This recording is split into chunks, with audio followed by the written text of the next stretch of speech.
Oke guys, selamat datang di channel Teman Mules bersama saya Bang Mules yang bakal membahas alur cerita Donghua untuk menemani kalian melawan rasa males. Anjay. Nah, di episode perdana kali ini kita akan membahas sebuah Donghua berjudul Supreme Alchemy yang dijamin edan parah lah ya pokoknya. Tapi berhubung Mimin adalah pendatang baru, mohon supportnya terlebih dahulu ya guys ya. Jangan lupa buat like, comment, share, dan subscribe pastinya, biar channel ini lebih semangat dan berkembang semakin lebih baik lagi ke depannya. Oke, jadi untuk Donghua Super Alchemy ini bercerita tentang perjalanan hidup MC jagoan kita yang bernama Su Beitian, yang merupakan keturunan dewa alkemis Yin dan Yang yang bernama Su Beihuang dari benua Guayo.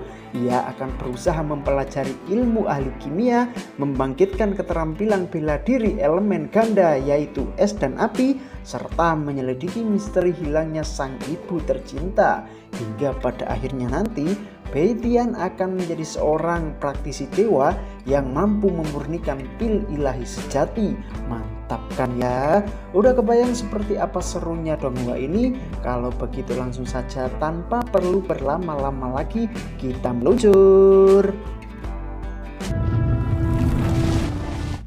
Kisah ini dibuka dengan kemunculan seekor naga emas raksasa yang terbang melintasi tebing-tebing curam di wilayah benua Guayo. Naga tersebut bergerak layaknya monster menuju salah satu puncak tebing di mana terdapat seorang praktisi yang sedang melakukan proses meditasi. Praktisi berbaju putih itu begitu fokus memusatkan kekuatan spiritualnya ke arah sebuah kuali naga ilahi yang di dalamnya terdapat satu butir pil suci. Berbekal kekuatannya yang dirasa sudah cukup, ia mencoba memurnikan pil suci tersebut untuk diserap ke dalam tubuh agar bisa menjadi dewa yang sangat kuat tak tertandingi. Ya, dialah Su Beihuang yang tak lain dan tidak bukan adalah seorang dewa alkemis Yin dan Yang dari benua Guayo.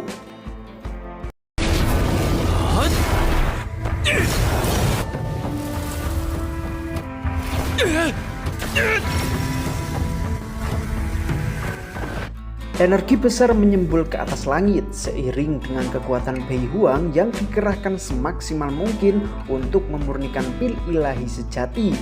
Hingga tiba-tiba seorang dewi bernama You Ruoqing datang menghampiri Beihuang untuk memintanya agar lebih baik menyerah saja. Tentu saja permintaan itu tidak digubris oleh Beihuang meski ia diancam akan dibunuh oleh perempuan manis berbaju merah tersebut. Ternyata Ruoqing datang ke tempat itu untuk menghabisi Beihuang karena gadis itu merasa jadi sosok yang paling pantas untuk memiliki pil ilahi sejati. 放弃吧，不出精灵灭神丹。若琪，你中邪了吧？我才是古药大陆第一炼，可是不会让你超越我的。 Rupa-rupanya Ruoqing tak sudi jika predikat terbaik alkemis di benua Guayo jatuh ke tangan Beihuang yang dianggapnya jauh lebih lemah. Akan tetapi Beihuang bersikeras ingin membuat pil ilahi sejati karena tujuannya bukan untuk jadi yang terbaik, melainkan ingin mempersembahkannya kepada Ruoqing.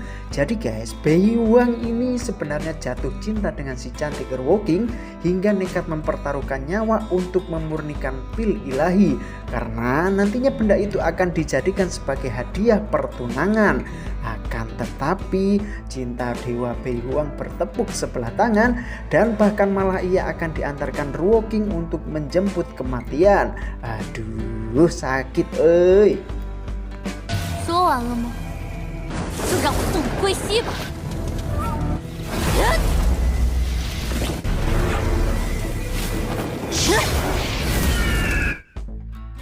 Entah karena apa, Nona Ruoqing menolak segenap perasaan tulus yang datang dari lubuk hati terdalam seorang Beihuang. Wanita tersebut malah menyerang Beihuang dengan teknik api ilahi Tiju yang merupakan api peringkat tertinggi kedua dalam daftar api ilahi di benua Guayo. Jurus yang dikeluarkan Ruoqing berwujud burung poenik ungu yang mampu terbang dan menyerang Beihuang kemanapun ia akan melarikan diri. Akan tetapi Beihuang bukanlah dewa yang bisa dipandang sebelah mata, karena sejurus kemudian ia benar-benar mampu menyerap pil esensi ilahi dari dalam pil naga untuk mengalahkan Ruki.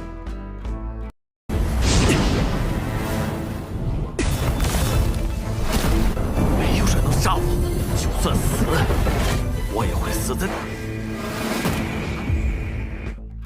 Dari perselisihan dua dewa tadi, cerita kemudian berlanjut ribuan tahun setelahnya ketika Istana Bela Diri Lan Huo sedang membuka open recruitment murid-murid baru. Menurut Guru Yan He, seorang murid yang ingin menjadi praktisi berkelas maka harus mampu mengasah hati, pikiran, tenaga, kekuatan, keberanian, dan kecerdasan. Di antara murid-murid itulah muncul satu orang anak muda bernama Su Beitian yang memiliki tekad kuat untuk menjadi seorang praktisi hebat. Jadi Su Beitian merupakan keturunan dewa Su Beihuang yang ingin meningkatkan ilmu bela dirinya di perguruan silat Lan Huo. 付出多大的代价，我一定要觉醒，成为武者。 Guru Yan He yang merupakan tetua ke-6 perguruan silat tersebut menegaskan bakal segera membuka formasi spiritual kuno untuk menjadi ujian bagi para murid di sana. Hanya murid yang mampu membangkitkan ilmu bela diri hingga level atas tingkat bumi yang berhak menjadi murid Istana Bela Diri Lan Huo. Selain itu, mereka yang mampu melewati seluruh tantangan di formasi spiritual kuno maka bisa langsung masuk ke Akademi Burung Vermilion untuk mendapatkan pelatihan ilmu tingkat tinggi.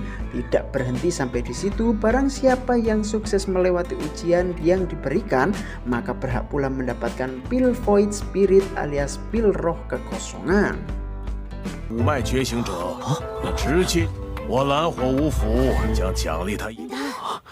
炼丹师可谓万里挑一。 Iming-iming hadiah berharga dari Istana Bela Diri Lan Huo benar-benar membuat semua peserta antusias, salah satunya peserta yang berasal dari Kekaisaran Xingluo. Mereka menganggap bahwa pil roh kekosongan sangatlah langka dan berharga sehingga dipercaya bisa membantu seseorang menerobos level kultivasi dengan sangat cepat. Sementara itu, Beitian ingin mendapatkan pil tersebut bukan untuk dirinya sendiri, melainkan bakal dipersembahkan bagi sang ayah yang ingin menerobos kultivasi ranah Grandmaster tingkat 5. Tapi 苏北天，你那颗虚灵丹，沈若烟，我劝你还是平和一些。 akan tetapi ambisi Beitian tersebut mendadak sedikit tergoyahkan tatkala murid lain Shen Royan dan Mohan datang mendekatinya. Nona Royan meremehkan Beitian dan menegaskan kalau pria tersebut tidak mungkin bisa mendapatkan pil roh kekosongan yang sangat berkhasiat.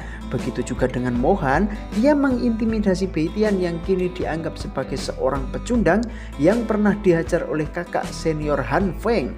Oleh sebab itu Mohan dan Royan menyarankan agar Beitian menyerah terlebih dahulu mengingat keluarga Su dipastikan bakal tersaingi oleh keluarga Mo. 心胸狭隘只会加重你的。放肆！你苏家也即将被我墨家所取，哪儿来的勇气对若烟大呼小叫？ Melihat Beitian dikepung dua musuh yang menyebalkan dan munculnya kayak jai langkung, gadis-gadis yang ada di sekitarnya langsung memberikan dukungan penuh. Mereka menganggap Royan dan Mohan telah memiliki sifat iri dan dengki terhadap kemampuan serta ketampanan yang dimiliki oleh Beitian. Maka dari itu gadis-gadis di sana menyarankan agar Beitian tetap tenang tanpa mempedulikan ancaman dari Royan dan Mohan yang selama ini hanya dianggap sebagai badut di Istana Bela Diri Lan Huo. Ternyata 我就不信这小子不拜倒在。苏北天，我喜。哎，你看他，Usut punya usut, Nona Royan ini menaruh kebencian terhadap Beitian karena ia gagal memelet MC ganteng tersebut meski sudah pakai jimat Rock D5. Ketika Royan sempat mengutarakan perasaannya, Beitian dengan tegas menolak cinta wanita tersebut sehingga ia menjadi bahan tertawaan murid-murid yang lain. Itulah sebabnya Royan ingin melakukan balas dendam terhadap Beitian karena telah berani menolak cintanya yang tulus. Akan tetapi Beitian sendiri merupakan pria ganteng yang selalu dikelilingi wanita alias fuckboy, sehingga bisa dengan mudah menolak perasaan Royan. Terlebih lagi, Beitian menilai gadis yang ngejar-ngejar dirinya itu adalah sosok yang toksik dan sangat menyebalkan. 莫寒，我真不知道你看了他的刁蛮、毒舌这种胡搅蛮缠、心胸狭隘的女人。 Hingga tiba-tiba perdebatan di antara mereka mendadak terhenti setelah ketua ke-6 Guru Yanhee memotong pembicaraan. Dengan keberaniannya, Beitian mengatakan bahwa ia siap bersaing dengan Mohan dan Royan untuk menjadi orang pertama yang bisa membangkitkan ilmu bela diri. Akan tetapi Beitian diperingatkan oleh Yanhee agar berhati-hati mengingat ia baru saja terluka dan membuat meridian dalam tubuhnya rusak sehingga sulit untuk membangkitkan bela diri. Hanya saja Beitian menegaskan kalau meridiannya yang sempat rusak sudah mulai sembuh, sehingga ia siap menjadi orang pertama di istana bela diri Lanhuo yang sukses membangkitkan ilmu bela diri tingkat tinggi. 那好，既然你有信心觉醒，就开始吧。 Setelah sebelumnya mengajukan diri untuk menjadi murid pertama yang membangkitkan ilmu bela diri di perguruan Lanhuo, Beitian akhirnya mendapat restu dari Guru Yanhee agar segera tampil. Padahal sebelumnya kondisi fisik Beitian sempat diragukan lantaran sempat dihajar oleh senior Han Feng yang belum juga kelihatan batang hidungnya. Keberanian Beitian untuk membangkitkan bela diri itu pun disambut histeris oleh ciwi-ciwi fans beratnya yang bermimpi bisa mendapatkan cintanya. Sementara itu, Royan dan Mohan terlihat menyepelekan Beitian dan yakin kalau murid tersebut pasti akan gagal.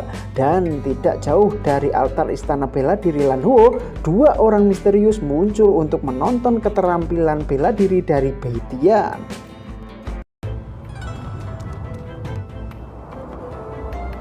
道你的未婚夫还挺受欢迎。来找他，只是想和他做笔交易。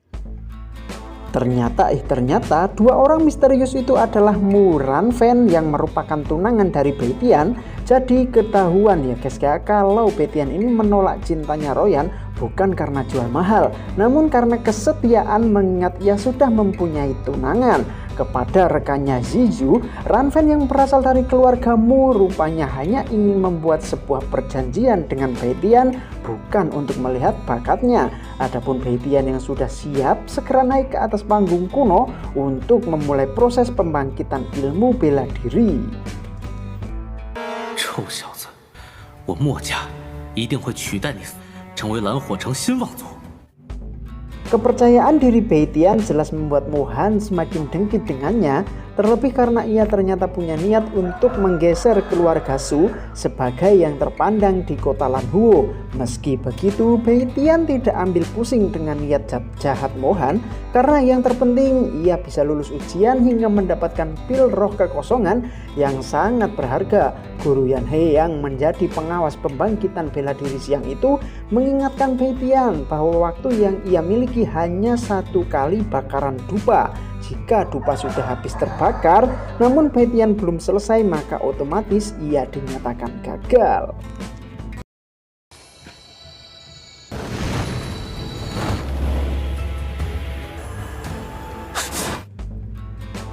Tanpa buang-buang waktu, Beitian pun langsung duduk bersila dan memejamkan mata untuk membangkitkan ilmu bela diri dalam tubuhnya. Seketika saja ia mengaktifkan teknik spiritual berupa teknik api yang memunculkan formasi besar di atas udara. Tak ayal semua orang di tempat itu dibikin tercengang karena jurus yang digunakan Beitian dianggap tidak lazim di kalangan para murid. Sialnya, meski terlihat mengerikan, Beitian harus merasakan sakit yang luar biasa seiring dengan rusaknya meridian dalam tubuhnya yang belum sembuh total sejak dihajar oleh Han Feng. 可恶！这点疼痛算什么？ Keadaan Bai Tian yang semakin ngeri karena ia muntah darah menjadikan Mohan dan Royan tertawa sinis karena mereka merasa yakin akan menang. Sementara itu Bai Tian benar-benar menunjukkan mampu memaksimalkan bakat yang tersembunyi lantaran sakit tersebut bisa ditahan dengan sangat baik. Hingga tiba-tiba kekuatan warisan dari Dewa Bai Huang bergejolak di dalam darahnya yang menjadikan Bai Tian lebih tangguh dalam menahan rasa sakit akibat proses pembangkitan ilmu bela diri.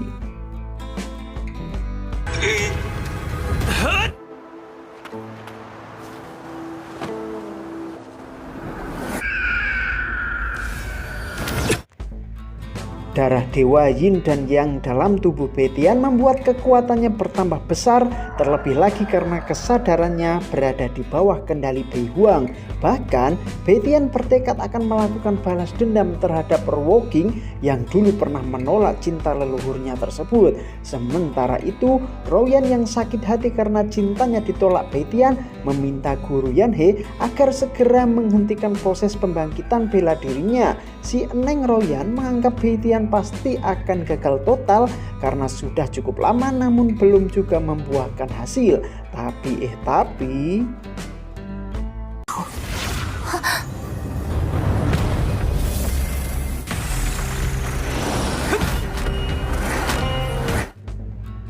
tepat ketika Royan hendak maju untuk menggantikan posisi Bai Tian yang dianggap telah gagal, tiba-tiba saja resonansi energi menyebar begitu dahsyat. Bukan kaleng-kaleng, Bai Tian mampu mengaktifkan 6 elemen api surgawi yang seketika membuat Royan, Mohan, dan murid lainnya terperangah. Bai Tian sukses membangkitkan ilmu bela diri tipe api tingkat surgawi yang menjadi ilmu paling langka di perguruan silat Lanhuo. Bukan hanya itu saja, Bai Tian juga sudah berhasil menerobos ranah kultivasi tingkat surgawi yang bikin guru Yanhe kehabisan kata-kata.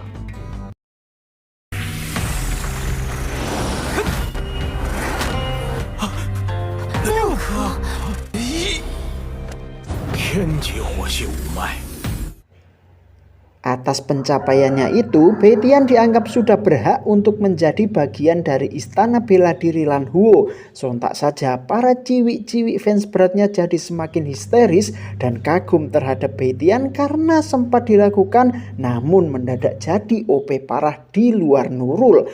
Dan tidak berhenti sampai di situ, kristal Kilingi di sekitar Bai Tian yang sebelumnya berwarna kuning api mendadak berubah menjadi biru cerah. Rupa-rupanya Bai Tian juga sukses membangkitkan bela diri elemen ganda, api dan es tingkat surgawi yang bikin semua orang melongo.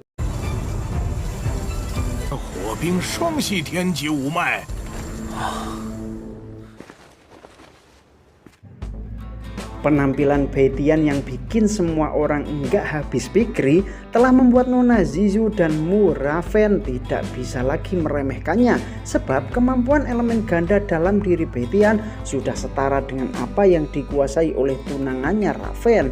Dan segera setelah Bai Tian menuntaskan proses pembangkitan bela diri, ia mencoba make sure pada guru Yanhe bahwa ia saat ini pantas dianggap sebagai murid terbaik perguruan Lanhuo. Tapi 岩鹤长老，这苏北天作弊。哦，他是蓝火巫。不上苏北天的人，韩风，那不就是前几日？ Tapi Han Feng, si jenius dari Akademi Vermilion Bird, muncul dari arah belakang sambil berteriak menuduh kalau Bai Tian telah melakukan kecurangan.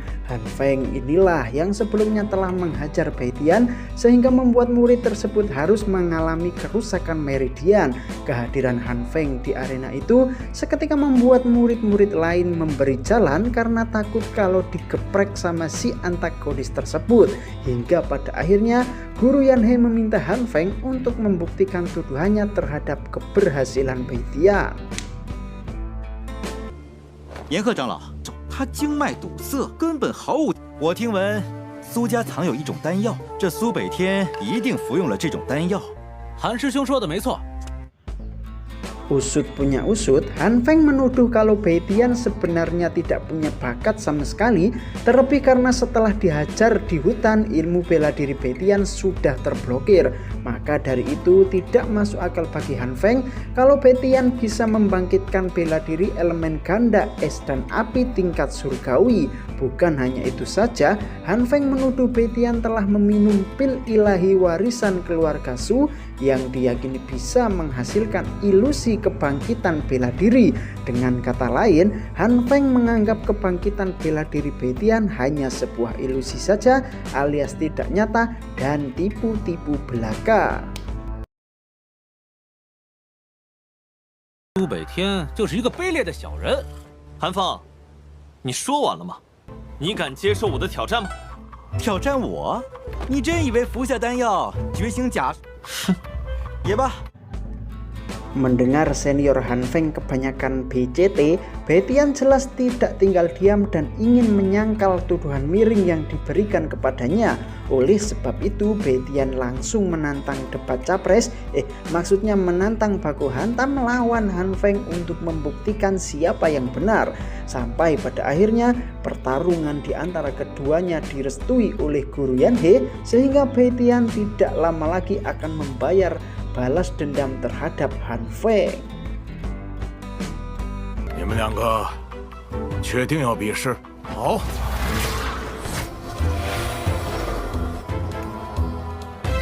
跌出冰泉者即为失败。